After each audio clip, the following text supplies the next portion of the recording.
Welcome to Real Flavor News. You are watching the News Insight, where we get you the news updates from India and across the world. I am Ruchika Rana and these are the headlines. Supreme Court to allow Constitution Bench to revisit 11-year-old verdict on SC/ST quota.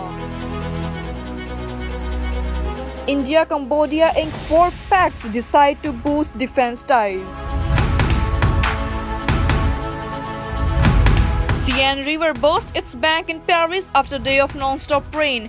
Exceptionally heavy rain have caused power outages and forced about 400 evacuation from homes in suburbs along the Seine.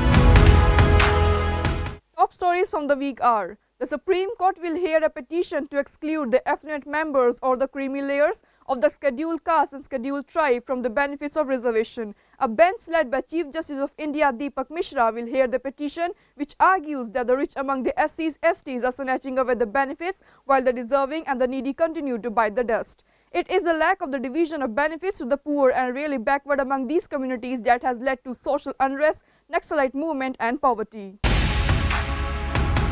This is the first time a petition has been filed urging the Supreme Court to introduce the creamy layers concept for the SCs/STs.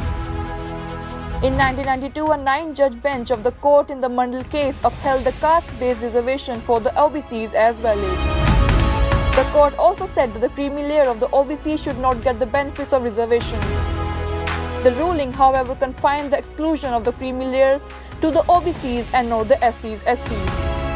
Now, the petition filed by Samta Andolan Samiti, which represents the poor strata of the SCs/STs in Rajasthan, wants the creamy layer of the SCs/STs excluded from the benefit.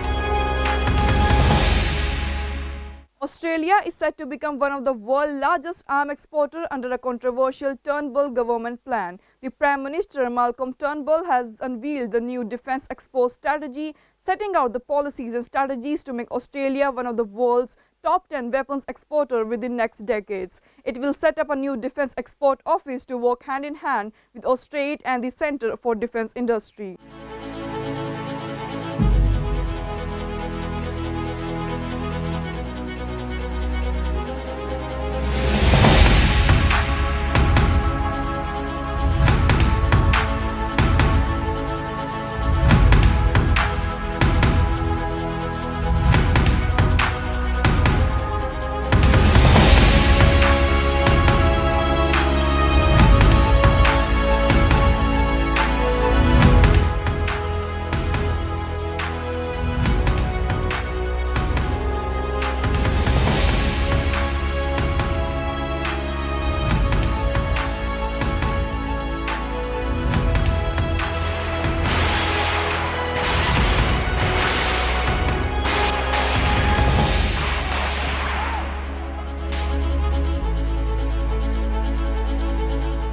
Paris was on flood alert throughout the weekend after the swollen Seine burst its bank, leaving streets flooded and forcing parts of the lower level of the famous Louvre Museum to close.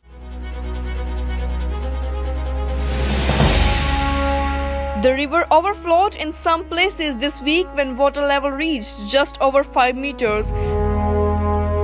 Paris police previously said that Seine was forecast to reach 5.95 meters overnight from Sunday into Monday. That's lower than the last serious flooding in June 2016, when water level reached 6.1 meters and Riverside Museum were forced to move artwork from their basements.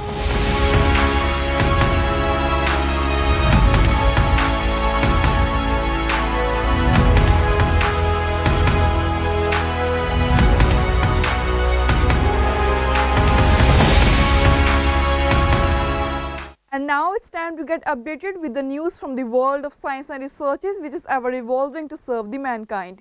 Chinese scientists have successfully cloned monkeys for the past decades. Mo Mingpu, the director of Institute of Neurosciences in Shanghai, has been on a quest to make monkeys that can be used to study human disease. Researchers in the institute announced a major milestone, the birth of Zong Zong and Hua Hua, the first 2 monkeys cloned created using the same technique behind Dolly the sheep.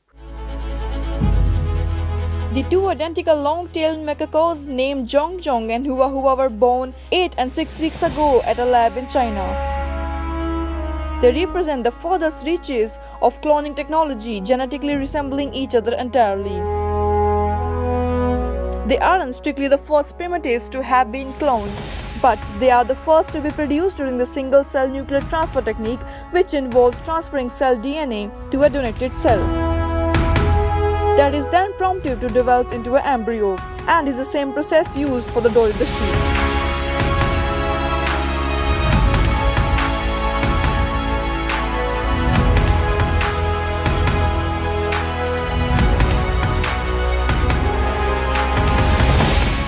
Scientists have discovered the oldest non-modern human fossils outside of Africa, estimated to be around 180,000 years old. According to a new study in journal Science, the fossil of an upper jawbone that include several teeth was found in a prehistoric cave site in Israel. Stone tools were also recovered at the site.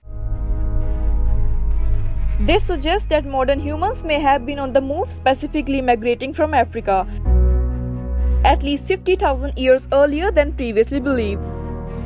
It helps to explain previous findings of modern human fossils in other parts of the world, which have been dated 90,000 to 120,000 years ago. This rewrites the timeline of what we know about how Homo sapiens spread. That's all for today. For more news update, don't forget to subscribe to our channel, The Real Flavor News. Till then, take care, have a good day.